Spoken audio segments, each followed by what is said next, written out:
de cette désinformation, manipulation et intoxication des médias français qui sont de nouveau à la manœuvre pour répandre l'idéologie de leur maître, et pour y arriver, ils se mettent au service des groupes terroristes en diffusant des vidéos de propagande et de fausses informations sur le Mali et particulièrement sur les forces armées maliennes. Leur objectif est de créer un blocus médiatique sur les esprits, s'aimer le doute, la panique, mais c'est sans compter avec la détermination du peuple malien, un peuple conscient des réalités, déterminé à soutenir ses autorités et à gagner la bataille de la souveraineté. On voit tout cela avec Sidiki Dambélé, c'est l'édito de cette édition. Voici sur le terrain quelques bilans des forces armées maliennes à la suite des offensives et frappes de drones sur les groupes armés terroristes. Jugez-en vous-même.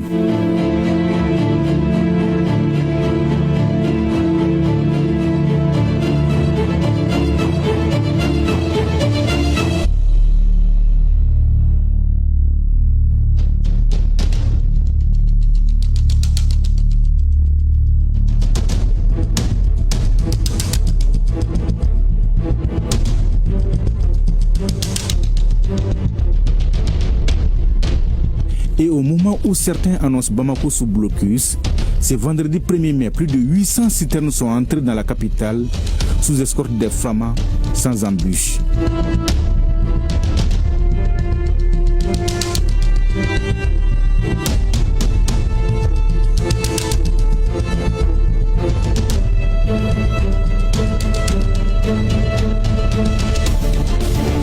Ces images d'exploit, vous ne les verrez jamais sur les médias européens, particulièrement français.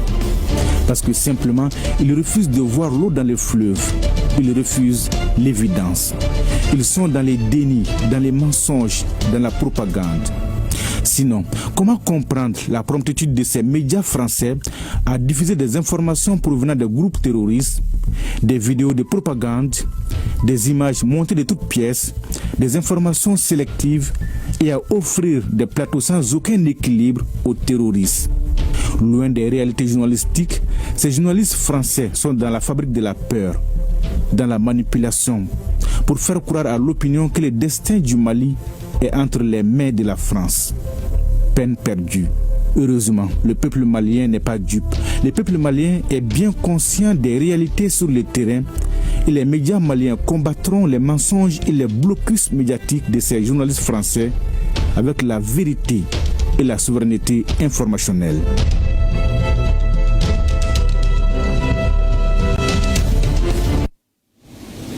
Oui, le Mali dans les cœurs et dans les esprits, même sans être sur le territoire national. Tenez-vous bien, la communauté malienne de France s'est mobilisée ce samedi pour rendre hommage aux victimes des événements tragiques survenus au Mali, marqués par la disparition de feu général d'armée Sadio Camara. Deux manifestations ont été organisées par l'AES Confédération Diaspora France, Europe et par le Haut Conseil des Maliens de France. Leurs représentants ont été reçus à l'ambassade du Mali en France en présence des représentants diplomatiques du Burkina Faso et du Niger. Deux manifestes ont été remis aux autorités, nous signale Deïssi Sogo depuis Paris.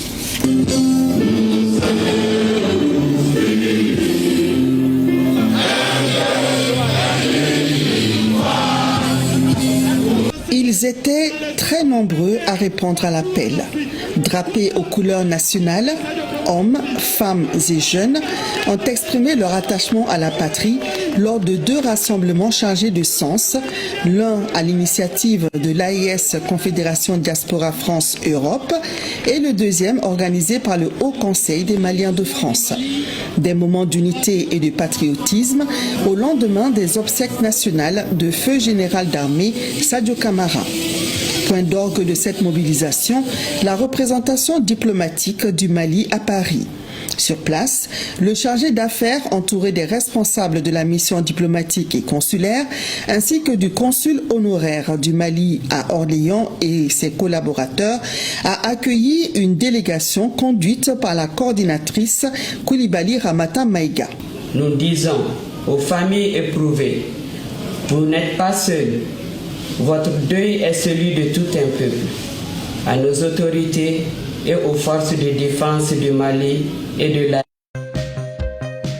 Debout sur les remparts à vos côtés pour mener le combat de la liberté, de la souveraineté et de la dignité et du progrès de nos pays. Un Sadio Camara tombé sur le champ d'honneur pour la mère patrie.